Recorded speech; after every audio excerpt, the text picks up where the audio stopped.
नमस्कार दोस्तों, बचपन के दिन में आप सभी का हार्दिक स्वागत है। आप सभी लोग बहुत ही लंबे समय से एडिट जूनियर भर्ती का इंतज़ार कर रहे थे, तो आप सभी लोगों का इंतज़ार ख़त्म हो चुका है। इसका भर्ती प्रक्रिया संपूर्ण करने के आदेश आ चुके हैं।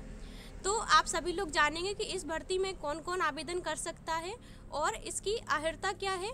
इसके साथ साथ आप जानेंगे कि ये पेपर कब होगा और किस किस प्रक्रिया के दौरान ये परीक्षा हमें पास करनी है। चलिए आगे वीडियो में देखेंगे। आवेदन के लिए शैक्षिक योग्यता क्या है। आप इसमें मैं थोड़ा सा इधर कर ले रही हूँ पिक्चर। आवेदन के लिए शैक्षिक योग्यता क्या है। कोई भी अभ्यर्थी जो इस परीक्षा के लिए आवेदन करना चाहता है, चाहे वो सहायक अध्यापक के पद पर आवेदन कर रहा हो या प्रधानाध्यापक के पद पर। अगर आप सहायक अध्यापक के पद पर आवेदन दे रहे हैं तो आपको ग्रेजुएट होना, इसके साथ साथ आप जूनियर लेवल की टीईटी पास्ड हो, ये दोनों योग्यताएं आपके पास अगर होंगी तो आप लोग इस परीक्षा के लिए आवेदन कर सकते हैं। बीएड बीटीसी वाले भी इसके लिए अलाउड है। अब हम बात करेंगे कि अगर आप प्रधान अध्यापक के पद पर आवेदन करने चाह रहे हैं तो आप लोगों के लिए 5 साल का एक्सपीरियंस सहायक अध्यापक के तौर पर होना अनिवार्य है। आगे देखेंगे भर्ती का प्रकार, यानी प्रधानाध्यापक या सहायक अध्यापक दोनों ही भर्ती की जो परीक्षा है वो अलग अलग होगी। तो इस भर्ती परीक्षा का जो पेपर है वो किस प्रकार का होगा। आप सभी लोगों के मन में ये प्रश्न आ रहा था, क्योंकि न्यूज़पेपर में बहुत लंबे समय से ये स्टेटमेंट लिख के आ रहा था कि एडिट जूनियर की लिखित परीक्षा होगी। तो आप सभी लोग जान रहे हैं कि ये जो परीक्षा है वो बहुविकल्पीय यानी वस्तुनिष्ठ होगी और OMR बेस्ड होगी। तो आप सभी लोग बिल्कुल परेशान ना आएंगे, इसमें लघु उत्तरीय प्रश्न आएंगे कि अति लघु आएंगे, इस तरह का नहीं है। ये ऑब्जेक्टिव प्रश्न आएंगे इसमें। और ये जो परीक्षा है वो 11 अप्रैल 2021 को होल्ड की जाएगी। तो आप सभी लोग अपनी पूरी तैयारी के साथ जुट जाइए, पहले इसका आवेदन कर दें। अब आप ये देख पाएंगे कि आवेदन की तिथि क्या है और इसके साथ साथ आप कब तक आवेदन इसमें कर सकते हैं। प्रश्न पत्र की संरचना भी आप इसमें जान लीजिए कि परीक्षा की अवधि क्या है और इसकी संरचना कैसी है। तो ये जो परीक्षा है वो 2.5 घंटे की होने वाली है। 150 प्रश्न आएंगे और 150 अंकों के होंगे, यानी एक प्रश्न 1 नंबर का होगा। आप सहायक अध्यापक के तौर पर अगर आवेदन किया हुआ है तो आपका एक ही पेपर होगा, यानी ये जो आपको हम दिखा रहे हैं ये सहायक अध्यापक का है। लेकिन अगर आप प्रधान अध्यापक के लिए आवेदन कर रहे हैं तो आपका एक और अलग से पेपर करवाया जाएगा।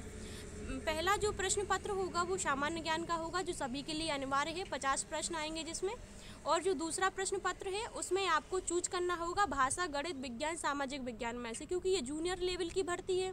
तो आप सब्जेक्ट के टीचर होंगे, तो आप जो भी सिलेक्ट करेंगे उसी के टीचर होंगे। आपको खंड चुनना होगा जिसमें 100 प्रश्न आएंगे। अगर आप भाषा चुनते हैं तो भाषा में आपके लिए 3 ऑप्शन होंगे, हिंदी, अंग्रेजी और संस्कृत। आप कोई भी भाषा चूज कर सकते हैं। आगे की स्लाइड में आप देखेंगे कि निर्धारित समय सारणी, यानी आप कब तक इसमें आवेदन कर सकते हैं और ये परीक्षा का जो परिणाम है वो कब तक आएगा। क्योंकि अगर हम कोई भी काम करते हैं तो उसके रिजल्ट की सबसे ज़्यादा यानी हम सभी लोगों को सबसे ज़्यादा प्रतीक्षा रहती है। तो आपका जो रिज़ल्ट है वो 11 मई को आ जाएगा। जो रजिस्ट्रेशन की तिथि है वो आप 22 फरवरी से अप्लाई करना शुरू कर देंगे। अभी शासनादेश ही आया है, 18 फरवरी को इसका नोटिफिकेशन आ जाएगा।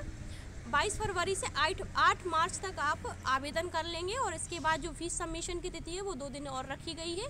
तो आप लोग परेशान मत होइए। इसके आगे आप देखेंगे कि प्रधान अध्यापक या सहायक अध्यापक के चयन हेतु जो परीक्षा का आयोजन है वो किस प्रकार किया जाएगा। तो आपका जो एक्चुअली आपको ग्रेजुएट मांगा जा रहा है आवेदन के लिए, तो आप लोगों का जो स्तर होगा परीक्षा का वो भी ग्रेजुएशन लेवल का होगा। और प्रधानाध्यापक के पद पर जो लोग आवेदन कर रहे हैं तो पॉइंट नंबर 2 में आप देख लीजिए कि 5 साल का एक्सपीरियंस होना अनिवार्य है। इसके साथ साथ आपको एक और पेपर देना होगा जो स्कूल के मैनेजमेंट से रिलेटेड, उसमें 50 क्वेश्चन आएंगे, वो भी ऑब्जेक्टिव होंगे, OMR बेस्ड होंगे। और वो उसका जो ड्यूरेशन होगा वो 1 घंटे का होगा। 1 घंटे में आपको 50 क्वेश्चन सॉल्व करने होंगे। उसी के बेस्ड पे आपको आपकी जो मेरिट बनेगी। आगे आप देखेंगे, आप ये देख रहे हैं, मैं थोड़ा सा जूम कर दे रही हूँ तो आपको आसानी होगी। 1 सेकेंड, थोड़ी ये रहा। आपकी जो चयन होगा वो मेरिट बेस्ड होगा। तो जो पासिंग होगा, जो भर्ती परीक्षा भी कराई जाएगी उसमें पासिंग मार्क्स क्या होंगे। जो जनरल के कैंडिडेट होंगे उनको 65% नंबर पर पास होना है और जो आरक्षित वर्ग है उसको 60% पर होना है। लेकिन उसके बाद जो आप जब पास हो जाएंगे, पास होने के बाद जो आपकी मेरिट बनेगी वो किस बेस पे बनेगी। आप इसमें देख पा रहे हैं कि जो हाई स्कूल के कैंडिडेट हैं उन हाई स्कूल आपका अगर मान लीजिए 80% से आप हाई स्कूल पास हुए तो हाई स्कूल के जो परसेंटेज है उसका 10% इसमें ऐड होगा, यानी 8 नंबर। इसी तरह इंटरमीडिएट का 10%, ग्रेजुएशन का 10% और प्रशिक्षण अर्हता, अगर आपने कोई बीएड बीटीसी वगैरह किया हुआ है तो उसका भी 10% आपका ऐड होगा, और भर्ती परीक्षा जो आप पेपर दे रहे हैं उसका 60% ऐड होगा। इस प्रकार आपकी मेरिट बनेगी और मेरिट के अनुसार ही आपका सिलेक्शन किया जाएगा। तो ये सारी जानकारी आपको भर्ती प्रक्रिया के दौरान दी मैंने। अगर आपको कोई भी परेशानी है तो आप मुझे कमेंट करिए, हम आपका तुरंत जवाब देंगे। चलिए, हमसे जुड़ने के लिए बहुत बहुत धन्यवाद।